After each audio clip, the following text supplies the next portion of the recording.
আসসালামু আলাইকুম বন্ধুরা। আপনারা সামনে যে মোটরটি দেখতে পাচ্ছেন, এই মোটরটি হচ্ছে একটি জিসি মোটর।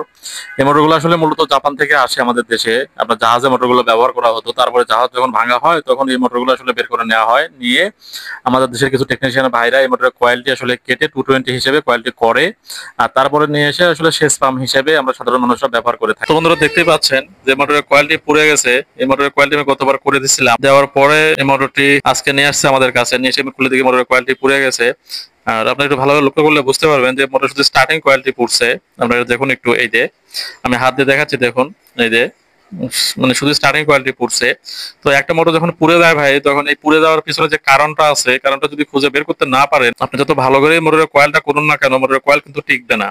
আর বিশেষ করে এই মোটরগুলোতে যেহেতু আপনার 440 ভোল্টেজ থাকে, যেহেতু ক্লাস করা থাকে না, আমি যখন মোটরের কোয়ালিটি করি তখন মোটরের ক্লাসটা আমি করছিলাম। আর আমি যদি আপনাদেরকে এই মোটরের কানেকশনটা দেখাই তাহলে আপনারা বুঝতে পারবেন। দেখেন এখানে আপনার রানিং কয়েলের যে কানেকশনটি করা হয়েছে সেটা করা ফুল জাম্পার, আর এটা এমন ভাবে করা হয়েছে যেন প্রতিটি কয়েলই 220 ভোল্ট করে পায়, অর্থাৎ এক পাশ দিয়ে নেগেটিভ ঢুকবে, অপর পাশ দিয়ে পজিটিভটা ঢুকবে। হ্যাঁ, তো এইভাবে কানেকশনটি করা হয়েছিল। এই কানেকশনকে বলে হচ্ছে ফুল জাম্পার করা।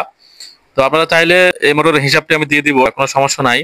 আর এই মোটরের যেহেতু ক্লাস করা ছিল না, আমি ক্লাসটি করেছিলাম, দেখেন আমি যে শ্যাফটটা আসলে জোড়া দিয়েছিলাম এখানে আসলে দিয়ে আমি সুন্দর করে এই মোটরের যে আপনার বিয়ারিং এর যে কভারটি থাকে, কভারের সাথে সুন্দর করে এইভাবে নাট দিয়ে ক্লাসটি আমি লাগাইছিলাম। লাগানোর পরে খুব সুন্দর মতো চলছে, কোনো সমস্যা ছিল না। কিন্তু মোটরটি আসলে বিয়ারিংটা নষ্ট হওয়ার কারণে এই মোটরটি আসলে পুড়ে যায়। যে দেখেন যে মোটর রোটরটি আছে, সেই রোটরের একটু ভালোভাবে লক্ষ্য করুন। দেখেন এখানে যে আসলে মোটরটা যখন চলছে তখন ঠিক এই জায়গাটায় দেখুন, আপনারা একটু ভালো লক্ষ্য করুন যে ঠিক এই জায়গাটায় মোটরটি ঠেকছে আপনার আর্মেচারের সাথে। ঠেকার কারণে বা আসলে ঘর্ষণ লাগার কারণে এখানে দেখুন একটু তামার তারের যে একটা ঘর্ষণ সেটা দেখা যাচ্ছে।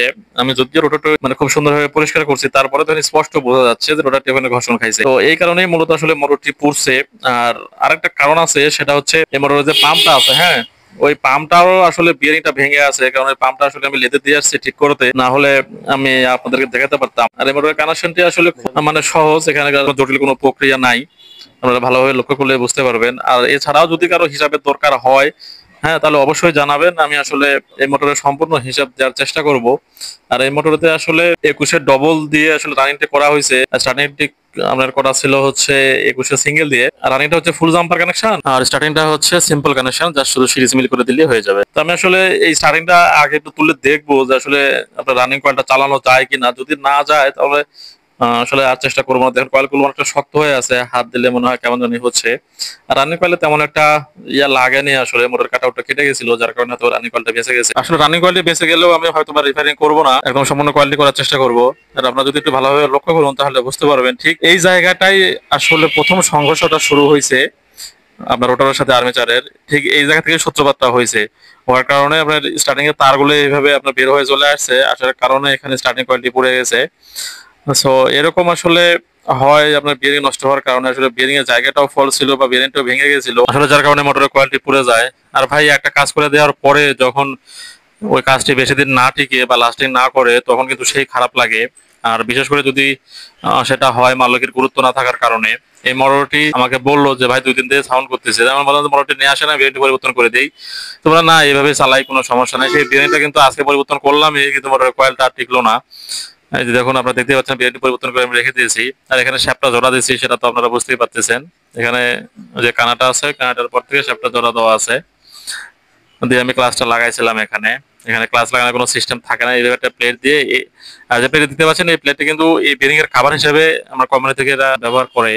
এটা পরবর্তীতে এইভাবে নাট দিয়ে আমি আসলে মেজারমেন্টটা ঠিক করে নিয়েছিলাম, নিয়ে যে ক্লাস এরিয়াটা ছিল বা যে স্প্রিংটা আছে, এটা আমি এইভাবে লাগা দিলেই এই কাজটা হয়ে গেছিল ইনশাল্লাহ। এটা মানে খুব ভালো কাজ করতেছিল আসলে।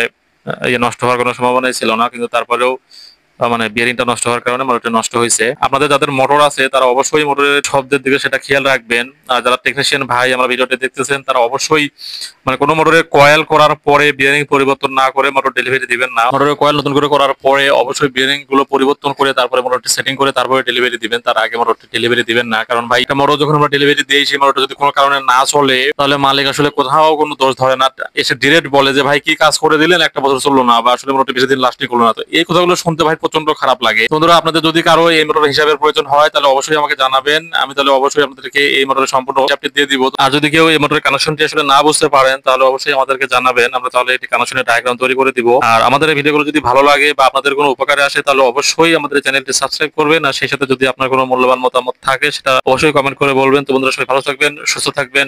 আসসালামু আলাইকুম।